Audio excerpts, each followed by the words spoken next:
And good morning, Vicki. There are 56 NMU students that are presented here and showcased here in the DeVos Art Museum. Now they are finishing up their final capstone projects, and let me tell you, these projects are incredible. And in fact, this show is actually open to the public.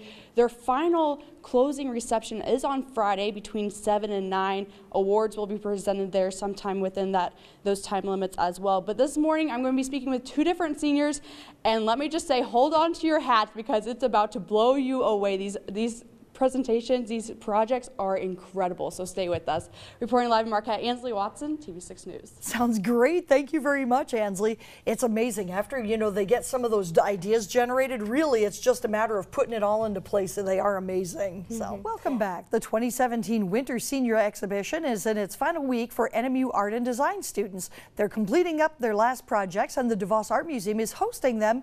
This morning, Ansley Watson is at the DeVos to tell us more. Good morning, Ansley. Good morning, Vicki. I'm standing next to an NMU senior right now. Wyatt Foster's joining me. Good morning. Good morning. So we're standing next to your last capstone final project here at NMU. This looks awesome. Thank you. Okay, first of all, what is it called? The title of it is Gemma Lucida, which means luminous jewel, and the actual process of it is called projection mapping.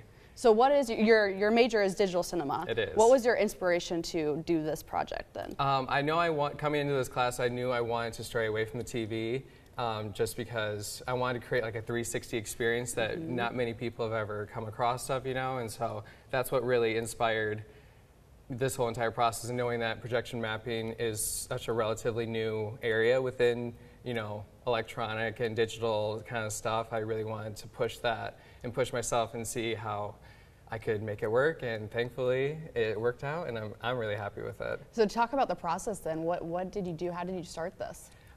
It took a lot of planning on what kind of shape I wanted to have, and because it has to have 4 sides to create that 360 experience, and a lot of it was creating my own pedestal with the projectors that are on the inside of it, and how it would hang, and even what type of stuff I would be showing onto it, which I really wanted just to be ambiguous and just colorful patterns and colors that would bring the audience and viewers into it even more. Show us the projectors here. You said you had to build this. You had to learn how these projectors work. These are the tiniest little projectors I've ever seen. Yeah, they're like the size of your phone. It's incredible how technology has made this accessible for sure. Is this newer technology then? You said there's a program that goes behind this.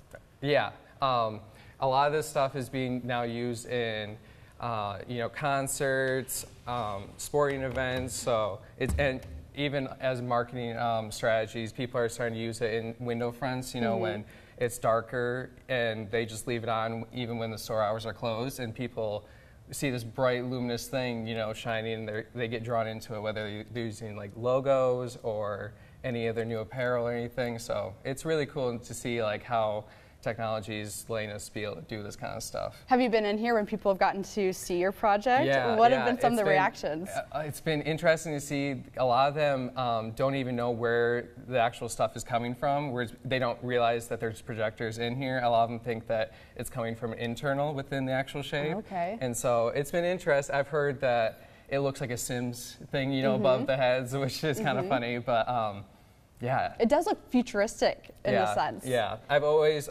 through the art design program here at NMU, tried to push myself, and I've always been more of a modern geometric, commercial style, individual. And so, yeah, I just wanted to push that as much as I could. And like I said before, I'm super happy with how it turned out. I've been getting some really good feedback on it. Are you hoping to use this in your future job, which you do have a job after graduation? Go ahead and talk about that. I'm going to North Carolina after a week. I'm giving myself a week off between graduating, so which I'm at a university down there, and I've already talked to my boss, and she has said this would be a really cool and unique thing for us to do, because like I said before, people it's such a new thing that people are so drawn into. So she's definitely excited to utilize that and, you know, see where you can push that even more. Amazing. Well, Wyatt, thank you so much for being with us this morning. And congratulations. Thank you. It's really, really amazing.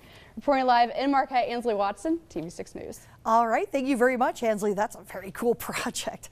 And as we're starting up the day, I know a lot of folks hearing that rain. A closing reception for Northern Michigan University art and design students is Friday at the DeVos Art Museum on campus. Ansley is back to show us what these graduating seniors have created.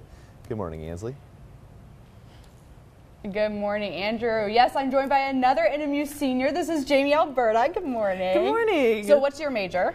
Graphic communications. Okay, so you had to do your final capstone project as well. What was your idea behind that? What did you want to do? I knew that I wanted to do an installation, and obviously everything's an installation, but I wanted to make it a big installation, and I did it. Yes, you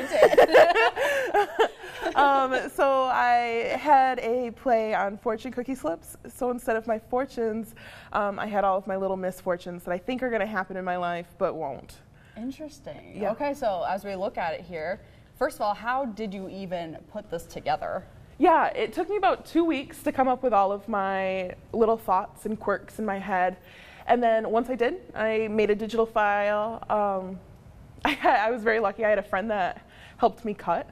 We thank that friend. Yes, yes. And then it took me the rest of the semester to sew them together. So you by a sewing machine? A sewing machine. Oh, okay. Yep. So I just fed the paper through, and then you hold on to the thread to keep the tension. And it goes by pretty quick once you get one strand started. But the part that took me the longest was keeping everything organized and stacking all of them together so they didn't get tangled. So you said these are some misfortunes. Show us or read off some of these misfortunes. These are some of the thoughts in your head? Yeah. Some are hilarious. So like you left the oven on, you know, you leave home and immediately you think, oh my gosh, did I turn that off?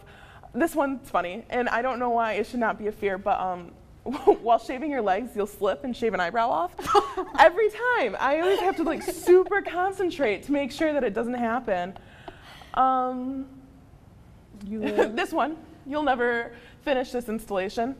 There was a point where I didn't think it was going to happen. Yeah, it was. I mean, you have, okay, how many slips of paper, first of all? I started with 5,000. Oh my goodness. Yes, and then as I went through the installation process, I had too many, which is a good thing.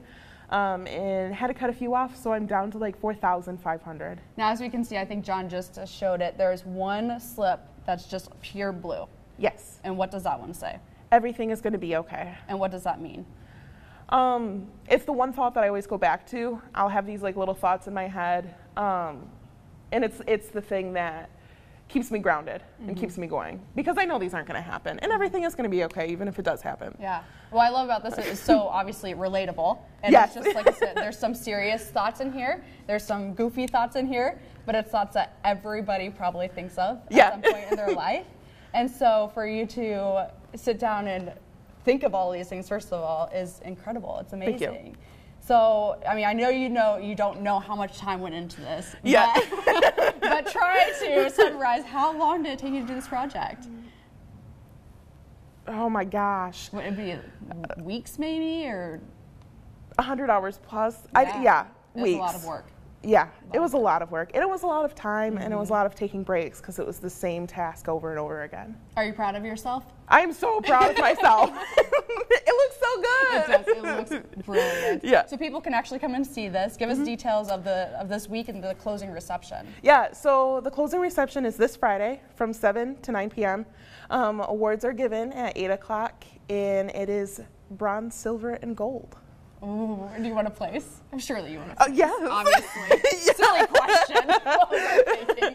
Yeah, but I'm proud of myself either way. It turned out really great. Well, Jamie, thank you so much for being with us this morning. And Thank congratulations you. to you as well. Reporting live in Marquette, Ansley Watson, and we'll be back with more of your TV6 Morning News after the break.